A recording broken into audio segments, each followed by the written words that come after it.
Hello friends, welcome to Vadipatti அம்மா சமையல். இன்றைக்கி நம்ம கிச்சனில் பார்க்க போகிற ஸ்பெஷல் ரெசிபி கொஞ்சோண்டு சேனக்கிழங்குல சூப்பரான கோலா உருண்டை தாங்க பார்க்க போகிறோம்.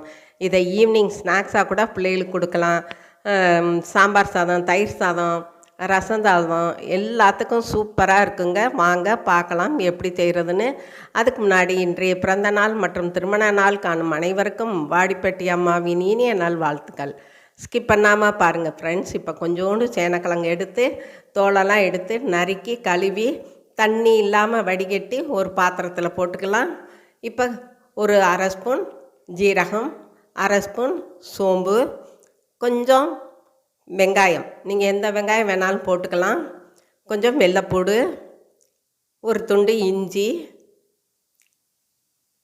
மஞ்சத்தூள் கொஞ்சம் போட்டுக்கலாம், தனி மிளகாய்த்தூள் அது ஒரு கொஞ்சம் அரை ஸ்பூன் போட்டுக்கலாம். இப்போ கரம் மசாலா சேர்த்துருக்கேன். இப்போ கருவேப்பிலை அதையும் சேர்த்துக்கலாம். நீங்கள் பட்டை கிராம்பு கூட போட்டு அரைச்சிக்கலாம்.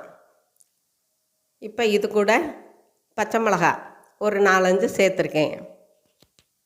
கொஞ்சம் பெருங்காயத்தூள் அதுவும் போட்டு இப்போ எல்லாத்தையும் நம்ம மிக்சியில் போட்டு அரைக்க போகிறோம்.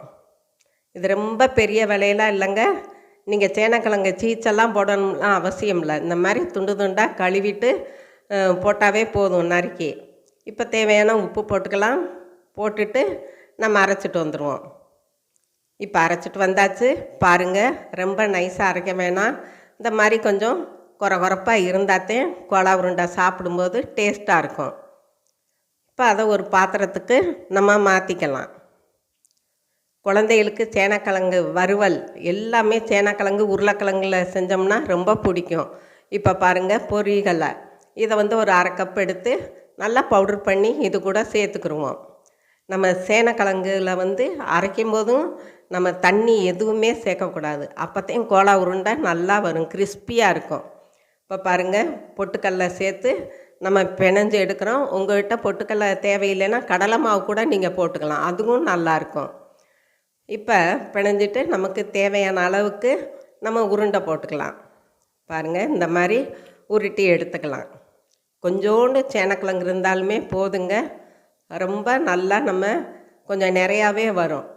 பாருங்கள் இந்த மாதிரி நம்ம உருட்டிக்கலாம். இப்போ உருட்டி வச்சாச்சு. இப்போ ஒரு கடாயில் எண்ணெய் விட்டுக்கலாம்.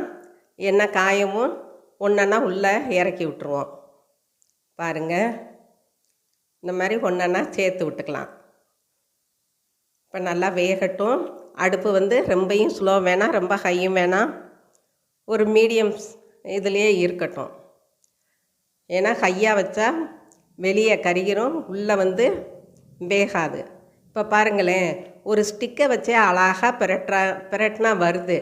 அப்போ இந்த மாவு பக்குவமாக இருந்தாத்தே இந்த மாதிரி ஒரு ஸ்டிக்கு வச்சு எடுக்கையில் ஒட்டாமல் எண்ணெயில் பாருங்கள் சட்டியில் ஒன்று கூட ஒட்டலை, அந்த அளவுக்கு இருக்குது. பார்க்கும் போதே உங்களுக்கு தெரியும் அதனுடைய டேஸ்ட் எப்படி இருக்குன்னு.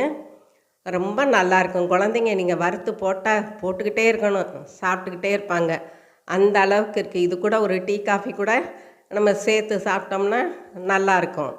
இது சாதத்துக்குத்தான் வைக்கணுங்கிற அவசியமே இல்லைங்க, சும்மாவே அப்படியே சாப்பிட்லாம். இப்போ வெந்துருச்சு. நல்லா கலரை பாருங்கள், கோல்டன் ப்ரௌன் கலருக்கு இருக்குது, தக தக தகன்னு. அவ்வளோதேங்க, எல்லாத்தையும் எடுத்தாச்சு.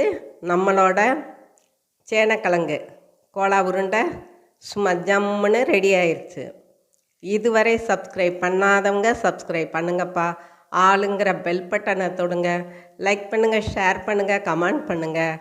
நீங்களும் உங்கள் வீட்டில் ட்ரை பண்ணுங்கள், சாப்பிடுங்க, சந்தோஷமாக இருங்க. நன்றி, வணக்கம்.